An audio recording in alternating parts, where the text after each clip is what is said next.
नमस्कार, मैं हूं अमितेश और इस वक्त हमारे साथ शासकीय अधिवक्ता नीरज श्रीवास्तव हैं, जो कि अभी फ़िलहाल कोर्ट से बाहर आए हैं। मुख्तार अंसारी के एक पुराने गैंगस्टर के मामले में आज हियरिंग आई है। उसके बाद हम उनसे बातचीत करते हैं और जानते हैं कि कोर्ट में क्या कुछ हुआ। वकील साहब, बताइए कि आज कोर्ट में जो पुराना गैंगस्टर का मामला था मुख्तार अंसारी और अदर्स में, जो आज फाइनल वर्डिक्ट आया है, वो क्या वर्डिक्ट आया है और क्या कुछ डिटेलिंग्स रही उस केस की? वर्ष 1996 में मुख्तार अंसारी और भीम सिंह के ऊपर थाना कोतवाली गाजीपुर में गैंगस्टर एक्ट का मुकदमा पंजीकृत किया गया था, जिसकी विवेचना के पश्चात विवेचनाधिकारी द्वारा इन दोनों अभियुक्तगण के विरुद्ध आरोप पत्र प्रेषित किया गया और माननीय न्यायालय द्वारा संज्ञान लेते हुए इनके विरुद्ध आरोप विरचित किया गया और उसका विचारण चला है, जिसमें अब तक 11 गवाह इसमें प्रस्तुत किए गए थे।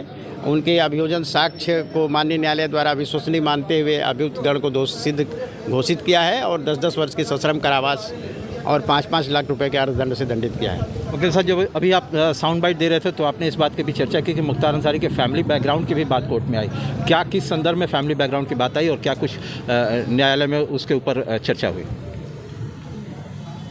अभियुक्तगण के अधिवक्ता ने लगातार 4-5 दिन तक अपनी बहस के दौरान इस तर्क को भी प्रस्तुत किया था कि अभियुक्त मुख्तार पिछले 5-6 टर्म से विधायक है और उसकी पारिवारिक पृष्ठभूमि इस तरह की है कि उनके बाबा भारतीय राष्ट्रीय कांग्रेस के अध्यक्ष हुआ करते थे, उनके नाना ब्रिगेडियर उस्मान का भारतीय सेना को और भारत देश को बहुत बड़ा योगदान है। तो इन सारी परिस्थितियों को ध्यान में रखते हुए उन्होंने इन सारी परिस्थितियों को नमन किया है और उन्होंने कहा कि निश्चित रूप से ये जो बातें हैं वो इसका हर भारतीय ऋणी है और लेकिन इतनी जो इनके परिवार की जो समृद्ध विरासत है, इसका लाभ इनको नहीं दिया जा सकता और ऐसी विरासत पाने के बावजूद भी अगर कोई व्यक्ति अपराधी होता है तो निश्चित रूप से ये उसके आपराधिक मानसिकता का द्योतक है और इसीलिए उनको इतनी कठोर सज़ा, जो अधिकतम सज़ा है, वो सज़ा उनको दी। वकील साहब, आज जो जजमेंट आया है ये गैंगस्टर एक्ट के केस में आया है।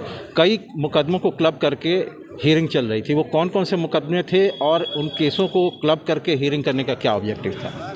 गैंगस्टर एक्ट का जो मुकदमा पंजीकृत होता है, गैंगस्टर एक्ट का मुकदमा किन्हीं न किन्हीं आपराधिक पृष्ठभूमि को लेकर होता है। तो मुख्तार अंसारी के 5 जो आपराधिक मुकदमे थे, जिसमें हत्या और हत्या के प्रयास का मामला था, वो 2 मुकदमे गाजीपुर के थे, 2 बनारस के थे और 1 मुगल सराय चंद्रौली के थे। इन 5 मुकदमों को आधार बना करके गैंगस्टर का मुकदमा दर्ज किया गया था और उसके संदर्भ में साक्ष्य आने के बाद माननीय न्यायालय ने इनको दोषी घोषित किया। इन 5 केसों में से जो बहुचर्चित जो मामले थे वो कौन कौन से थे?